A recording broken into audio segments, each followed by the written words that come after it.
शिवल्लभाधीश की जय। अभी हम देखेंगे श्रृंगार वड़े करवे को प्रकार।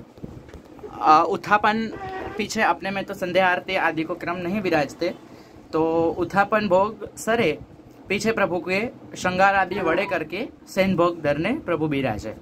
तो यही प्रकार से अपने ग्रह सेवा को क्रम रहे। तो ग्रह सेवा के अंतर्गत अभी अपन देखते हैं, तो श्रृंगार वड़े करवे में प्रभु श्रृंगार चौकी पे बिराजे।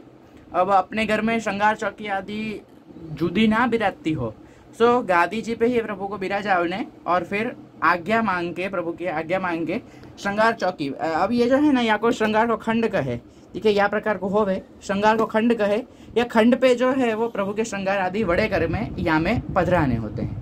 फिर या जो श्रृंगार जो है वो नियत जो अपने डबा डबी आदि जो भी जामे प्रभु के बिराज रहे हो वहाँ में प्रभु के पधरा देने, और जो कल के जो भी श्रृंगार वस्त्र आदि जो हैं वो सारे वापस उस श्रृंगार के खंड में पधरा होने। तो क्या है कि जब श्रृंगार करे तब प्रभु को श्रम नहीं हुए, अवेयर नहीं हुए। और हाँ, श्रृंगार या प्रकार को क्रम श्रृंगार में रखना हुए।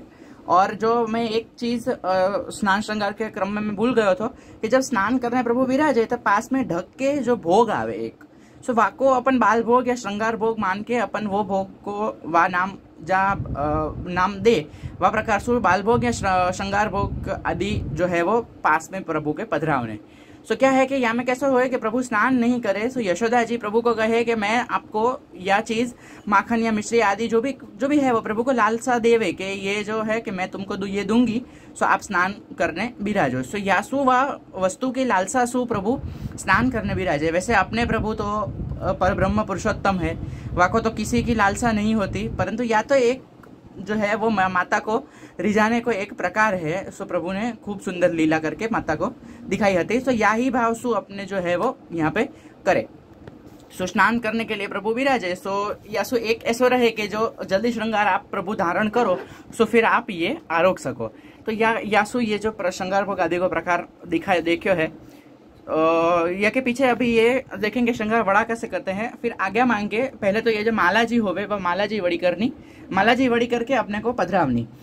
अब पीछे जो है वो धीरे धीरे सबसे पहले अपने ओढ़नी प्रभु की वड़ी करते हैं।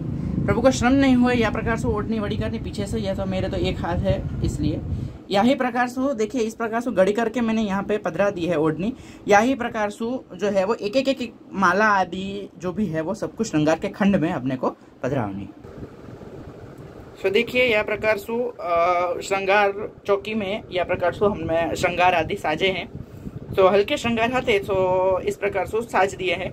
यह प्रकार से साज के यहाँ पे प्रभु विराजे। अब प्रभु को श्रृंगार सैन भोग आदि आरोग में विराजे प्रभु। सो ओढ़नी जो है, सो ओढ़नी वापस प्रभु को पीछे से या प्रकार से अंगीकार करावनी। अब या हो जावे वाके बाद प्रभु सैन भोग आदि धरने बिराजे, और फिर सैन भोग धरे पीछे आचमन मुख वस्त्र बीरी होए, पीछे माला जी धरे, फिर या फिर उष्ण काल होए तो माला को जोड़ आदि जो भी मनोरथ आदि होए, सो अनुसार प्रभु अंगीकार करके सुख सुप्रभु बिराजे। तो अब आगे जो है वो सैन आदि को क्रम है वो अपन अगले वीडियो में देखेंगे। श्री वल्लभाधीश की जय। हाँ, और सैन में यदि जैसे ठाड़े स्वरूप के तो कटी के श्रृंगार आदि हल्के में एक आध दो माला आदि धरे, सो लालन को भी धरनी होए तो एक माला धर सके, बाकी अगर नहीं धरे तो भी कंठेश्वरी और जो हस्त में पहुंची आदि और कर्ण में कर्णफूल आदि धर के बिराज सके। टोपी जो देखिए मैंने श्रृंगार में ये वाली टोपी धरी थी तुइलेस वाली, सो वाको वड़ी करके सादी टोपी प्रभु को श्री मस्तक पे अंगीकार करावी है। सो यह प्रकार की धरे। फिर जो सैन में जो टोपी आवे वहां में केश नहीं धरे, या प्रकार से रहे। फिर बाकी जो आदि जो श्रृंगार आदि वड़े भी होंगे जब पोढ़ेंगे तब, सो वाक को वड़ो करवे को क्रम अपन सैन के वीडियो में देखेंगे। श्री वल्लभाधीश की जय।